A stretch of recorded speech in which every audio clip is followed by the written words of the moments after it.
It was 3:47 a.m. on the morning of February 2nd, 2026. 107 radar contacts appeared almost simultaneously on the screen of a U.S. Navy destroyer patrolling the Strait of Hormuz. 8 minutes to impact. One ship, in a narrow strip of water that carries nearly 20% of the world's oil supply.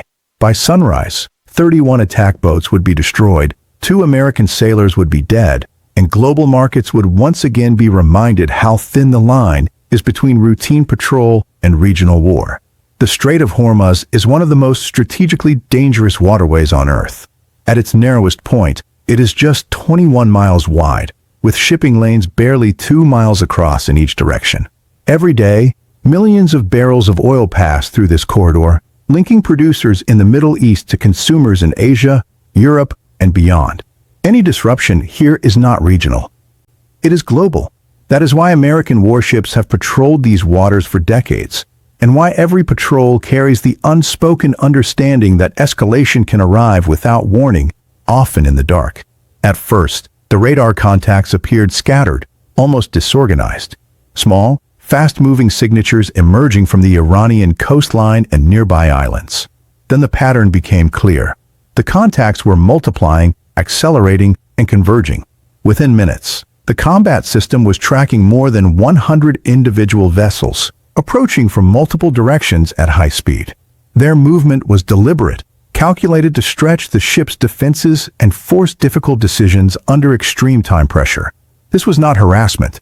It was not signaling. It was the opening phase of a swarm attack. Iran's Islamic Revolutionary Guard Corps Navy had spent decades refining this approach. After suffering heavy losses in conventional naval confrontations in the late 20th century, Iranian planners reached a simple conclusion. Matching American naval power ship for ship was impossible. Instead, they embraced asymmetric warfare. Hundreds of small, cheap, expendable fast attack boats, crewed by small teams, armed with machine guns, rockets, and explosives, individually weak, but collectively dangerous. The logic was brutal and effective. A single fast attack boat might cost tens of thousands of dollars to build and arm. The weapons used to stop it could cost millions. If enough boats attacked at once, defenses could be overwhelmed. Even a single successful hit could inflict casualties, damage a ship, or trigger a political crisis. In swarm warfare, victory is not defined by survival alone. It is defined by impact. The destroyer's captain was awakened and on the bridge within minutes. She had spent more than 2 decades in uniform and knew immediately what she was seeing.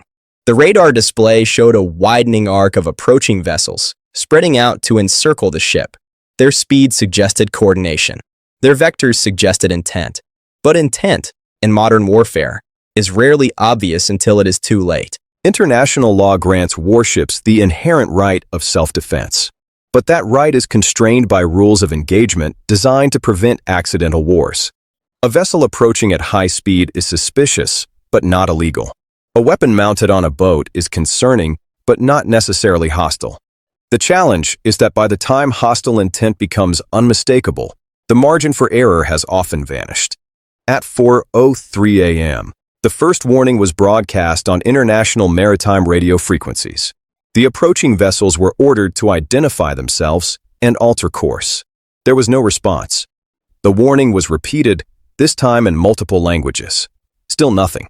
Then replies began to come through the static. Mocking laughter, fragmented phrases, religious chants. The boats continued their approach, closing distance minute by minute. General quarters was sounded. Across the ship, sailors abandoned bunks and workstations and sprinted to battle stations. Watertight doors slammed shut. Damage control teams prepared for fires and flooding. Weapon systems powered up. This was no longer a theoretical exercise. It was unfolding in real time. Flares were launched into the night sky, bathing the surrounding waters in harsh white light. The radar picture was confirmed visually. Dozens of small boats raced across the surface, their crews visible as dark silhouettes. Some stood behind mounted machine guns. Others appeared to be handling rockets. Rather than turning away, the boats spread out even further, forcing the destroyer to divide its attention and defensive fire. This dispersion was not random. It was designed to create a target saturation problem. Defensive systems can track many targets, but they can only engage so many at once. Swarm tactics exploit that limitation, forcing defenders to make impossible choices about which threats to prioritize. At 4:16 a.m., the captain ordered warning shots fired into the water ahead of the lead boats. This was the final step short of lethal force. A universally recognized signal at sea. Turn away now. The next shots will not miss. For a brief moment, there was hesitation. Then one of the lead boats surged forward, engines roaring as it accelerated. The heavy machine gun mounted on its bow swung deliberately toward the American ship. That single movement ended all ambiguity. A weapon trained on a U.S. warship constituted hostile intent. The rules no longer required interpretation. The order was given instantly. Weapons free. The ship's close-in defense systems engaged automatically. In seconds, the lead boat was destroyed, torn apart by a concentrated burst of fire. But instead of retreating, the remaining boats pressed their attack. Rockets streaked through the darkness. Machine guns opened fire. Explosions erupted in the water around the hull as projectiles impacted nearby. U.S. helicopters lifted off from the destroyer's deck and climbed into the night, firing precision-guided missiles into the swarm. Boat after boat was struck and destroyed.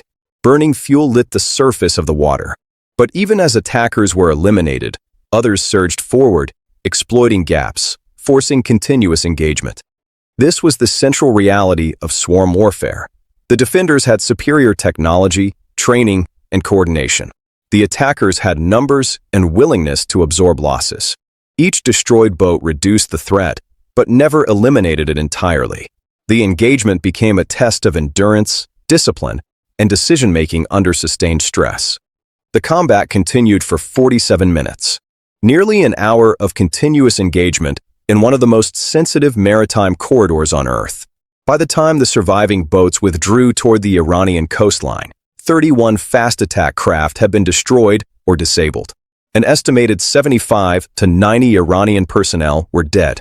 The American destroyer remained afloat, but damaged. 2 U.S. sailors had been killed and 11 others wounded. One helicopter, struck by machine gun fire, barely made it back to the deck. As the shooting stopped, the broader consequences began to unfold. News of the engagement spread quickly. Iran accused the United States of unprovoked aggression. Washington responded that its forces had acted in self-defense after repeated warnings were ignored. Emergency diplomatic communications followed as regional governments weighed the risk of escalation. Markets reacted immediately. Oil prices spiked sharply within hours. Shipping insurers raised premiums overnight, increasing the cost of transporting energy through the Gulf. Some tanker operators paused transits altogether, not because the strait was closed, but because the risk calculation had changed. Once again, a localized military incident had global economic consequences. What surprised many observers was what did not happen next. Iran did not escalate. No missiles followed. No additional attacks were launched against U.S. forces or regional targets. To some analysts, this restraint suggested deterrence had worked. To others, it reflected calculation rather than caution. From Iran's perspective, the encounter had already delivered value. It demonstrated the ability to threaten U.S. naval forces directly. It reminded the world that the Strait of Hormuz remains vulnerable, and it imposed costs, human, economic, and psychological, without triggering a full-scale American response. In asymmetric strategy, provoking fear and uncertainty can be as effective as winning a battle. The 2 American sailors who died that night were 22 and 24 years old. They were not policymakers. They were not strategists. They were sailors doing their jobs in a place where the margin for error is razor thin. For their families, no explanation could make sense of the loss. For their shipmates, the images of radar screens filling with targets and weapons firing into the darkness would linger long after the incident faded from headlines. By morning, tanker traffic resumed. The Strait of Hormuz returned to its uneasy routine. Warships continued their patrols. The flow of oil continued. But the night of February 2nd, 2026, left behind a quiet certainty. Modern conflict rarely begins with declarations or formal announcements. It begins with ambiguous movements, split-second decisions, and moments where hesitation can be as dangerous as aggression. Somewhere in the future, another radar operator will look at a screen at 3:47 a.m., see contacts multiplying in the dark, and know that the next few minutes could reshape markets, politics, and lives far beyond the narrow waters of the Strait of Hormuz. Because in that stretch of sea, peace does not mean safety. It only means that, for now, the world has been spared, and that is the real danger most people miss. Not the explosions, not the headlines, but the normalization of brinkmanship. Each close call becomes a reference point. Each encounter sets a new baseline for what is considered acceptable risk. What once would have triggered an international crisis now passes as a volatile news cycle before attention shifts elsewhere. Over time, this quiet recalibration erodes the buffers that prevent accidents from becoming wars. When pressure builds slowly, it rarely feels urgent, until suddenly there is no room left to maneuver.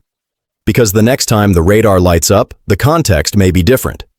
A regional conflict elsewhere, a misread signal, a commander under political pressure, a delayed response. In environments like the Strait of Hormuz, escalation does not require intent, only alignment of stress, speed, and misunderstanding. And when that alignment happens, the world will not be debating hypotheticals or probabilities. It will be reacting to consequences already set in motion, wondering how a few minutes in the dark became a turning point no one could undo.